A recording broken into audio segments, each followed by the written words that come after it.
Alright, welcome back to another video on the channel. Today is Tuesday, September 8th, and before we read today's stories, I just want to give a little bit of an update on Uman Rosh Hashanah and what is going on right now. So if you didn't know, Ukraine has closed their borders basically from August 30th until after Yom Kippur because they have a lot of high COVID rates, and also to prevent a big gathering in Uman Rosh Hashanah. And there are people working behind the scenes right now with Ukrainian, Israeli, American officials to work on a plan to allow a certain amount of people, more people to be able to get in, besides for whoever is already there.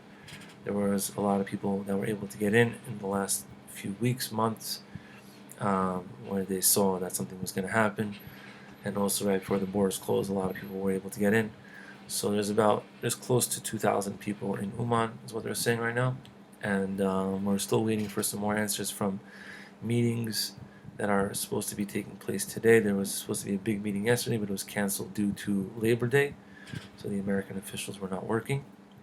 But we will hopefully hear more today or tomorrow on what the set amount of people is going to be allowed in, the final number. Yesterday it was reported 3,000 by the Ukrainians. I think that they're trying to push for a little bit more, maybe 7,000, 2,000 from America, maybe 5,000 from Israel. We're not exactly sure. Let's just keep on davening. There are people already flying out of Israel. A lot of people left last week and this week to Belarus and to London. They're waiting over there just in case that Israel goes into a full lockdown. But yeah, that's basically what we know right now. And the only thing to do right now is just to keep on davening and to keep on just hoping that we're all going to get there. So today we're going to read a story from the book Kever Rabbi Shimon Bar Yochai, who was a big Breslover who lived in Tzfas in the early 1900s, and he knew a lot of stories about Tzfas. I've read from the Sefer before stories about Tzfas, and also he spent many years in Uman with the Ziknei Anash. And we know a lot of Breslover Masorah because of him. But today we're just going to tell a story about a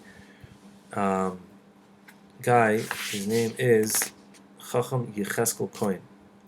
So Rabbi Shimon Bar Yochai writes over here that we're going to start saying some stories over about this guy, the Chacham Yechezkel Cohen, who was a Sefardi Chochom, very, very holy person. He was a very, very big Tzaddik, and a Baal Giloi Eliyahu Hanavi appeared to him.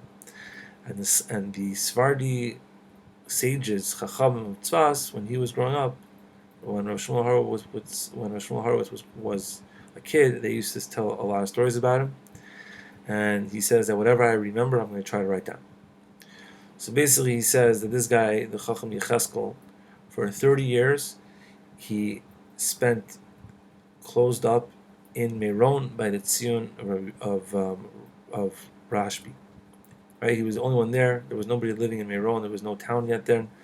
Maybe there was a few Arabs around back then, but he was the only one who lived by Meron in the Chatzar, in the shul, whatever it was over there, and he spent 30 years there. And his son, Tzion Cohen, who was also a Chacham from Tzfas, used to send him food and drinks and clothing and whatever else he needed through a donkey. There was a guy who had a donkey who used to come from Tzfas to Meron once or twice a week and bring him whatever he needed. And he sat there all day, all night, learning Torah, doing Avodas Hashem.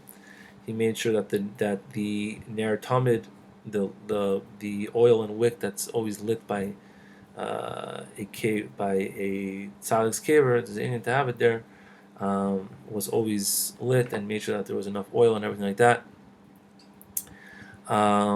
And he used to go down to this Megiddo spring, which was this Mayan in Meron. I think it still exists today, and people know where it is. And there was a place at which they called, I guess one of the boyers or one of the Mayans was, they said that this was the mikveh that Rabbi Shimon Bar Yochai used to go to. Anyway, he used to go there at night, and there was a lot of animals there. There was wolves and snakes and all these types of wild animals. And back then, for sure, there was more because there was no people living there, so they weren't scared obviously to come to that area. And one time he had a thing where he left the chutzner of Rabbi Shimon's kever open. There was like that big room at the beginning, whatever. I don't know exactly how it was structured back then, but there was also a big courtyard. And he left it open one night, and when he came back, there was a lot of wild animals there waiting for him. And he had to fight with his stick to get them all out. And from then on in, he decided that he wanted to make a mikvah in the chutzner. So he wouldn't have to travel down to the spring, which is just down the hill, but we wouldn't have to worry about the animals, we wouldn't have to worry about anything. And they say in this book here, it says that Rabbi Shmuel writes that this mikvah is the one that's in the chutzner still today, is the one that he made, meaning that he made the bar, not like the steps and the metal bars and all that, but he made the actual mikvah bar back then. So now it says over here that one time these other Chachamim came to Rashbi's Tzion, and this guy, Chacham Yechezkel, told them, he commanded them actually, that they should lower him down on a rope into the cave where Rabbi Shimon is. Right? It says over here in brackets that the Arizal would also be lowered down in a rope inside the cave, because by the Arizal's time it was already open. It was still open. I guess there was a way also for this guy Chacham Yechezkel to get into the cave. He wanted to be lowered down, so I guess he could see what's going on down in Rabbi Shimon Bar Yochai's cave, right? Because the cave is under the Tzion. The Tzion is where we daven, but under the ground in all that area is the big cave where Rabbi Shimon Bar Yochai is buried, and probably other big tzaddikim as well. And when they lowered him down halfway, his face became black, I think, and he made a big rash, a lot of noise that they should bring him right back up. And it says one time just stam out of nowhere, pitom, this guy Rav Chacham Yechezkel was learning, and he became blind in one of his eyes. Because it also here in brackets says again from the Arizal, which says in Shar Hayechudim, that there is a sakana involved to being by yourself by the kever of Rabbi Shimon Bar Yochai. Meaning that you shouldn't spend time over there alone at the kever. And since he was one of the only people there for 30 years, he was obviously alone, and maybe this was the sakana that happened, and then he became blind in one eye. And when it became Erev Shabbos, that this donkey would come from Tzfas to bring him whatever he needed, I guess the person who was in charge of the donkey saw that he was blind, that he was mamish blind, that he couldn't see anything. He was just feeling with his hands, and he warned the driver. He warned the guy who owned the donkey not to tell to the son, not to tell anybody at all, because they didn't want him to come to Meron and take him away from them. And what's it called? And when this donkey guy came back on Erev Shabbos, right before Shabbos to Tzfas, the son asked him about his father, and he answered him like, yeah, whatever. He was just like, yeah, he's okay, whatever, fine, And his son understood that there was something going on over here. Devarim begoy, that there was something going on. And he asked him to tell him, and he didn't want to tell him. And the guy was scared because he said, I told your father I wouldn't tell you, but he promised him that he would make sure that his father wouldn't get angry at him. And he told him the whole entire Indian that he found him blind. And he asked him to take him to the Tzion V'asakin. What's it called?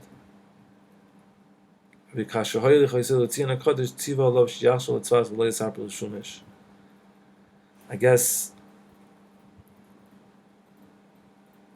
Okay, so he told him after Shabbos, bring me to the Tzion, and then you go back to Tzfas and don't tell anybody. So right after Shabbos, they went with the Chamar and they went to Meron, and when they came to Meron, they found him sitting on Torah and Avodah, just like any other person.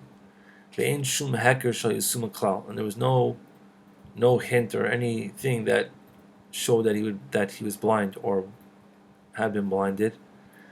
And when he saw his son, the Chacham Yechezkel he was not happy, and he came over to the donkey driver, like, why'd you tell him? what's it called? And his son said that this donkey driver is not at fault. I made him swear. And the Chacham Yechezkel told his son now that he was already there. He said, after one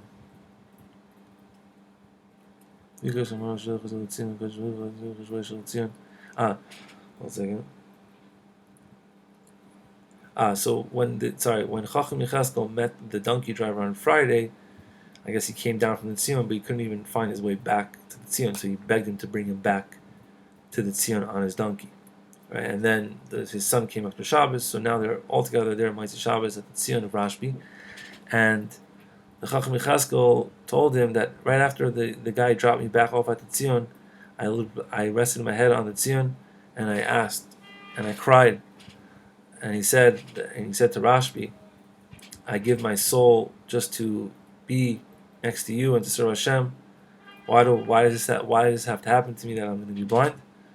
And everyone's going to say that Tzechel Hashem. I was sitting by the kever and I got blinded by sitting at a kever. And he asked this until he fell asleep on the Tzion, and he had a dream. He saw Rashbi's Zuchusim Yogan Aleinu. Amrloi Shaloi Yira, and Rashbi told him that don't fear, they'll have a refuah shleim bekarv. And when he got up, he saw that he was already not blinded anymore, and everything was cool. And the last story that he tells about this guy, about this Chacham Yechezkel, is that before he died, there was a ma'isa that his light that he would learn next to got extinguished, and he went to this ner tamid that I mentioned before that always had a flame on it to see if it was lit, and he saw that was also extinguished, and he started to relight the ner tamid, and he felt that there was a big snake there. Vayanas hanachash misham. And the snake realized that the Chacham Yechezkel knew he was there, and he went into a different room of the kever, which it says over here is the kever now where the men are. I guess it was all set up very differently. And he went after him, and when he came inside to that room, into the Tzion HaKadosh, he saw Rashbi sitting there. The Chacham Yechezkel saw Rashbi sitting there. Amrloi, and Rashbi said to Chacham Yechezkel, you should know that it already came time for you to die, and your place is in Tzfas. And because you're all the time next to me, B'Torah Navoy Hashem, Alkein, I'm giving you this chus that you'll be able to see me before you die. And he said that in 3 more days he says in 3 more days atat nistalik, that you're going to die in 3 days. So you should go back to Tzfas and tell your house what's going on, tell your family. Chen Hava, he came on that day with the donkey. That day that this donkey came, he took him back to Tzfas and he told his house what's going on. He told his family. And his Should probably try to find his kever in Tzfas or Kodesh.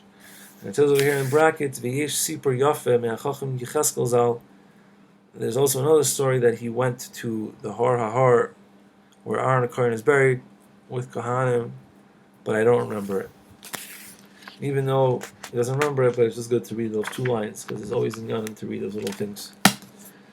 And those are the stories for today, and I hope you enjoyed learning about the Chacham Yechezkel Tzfas.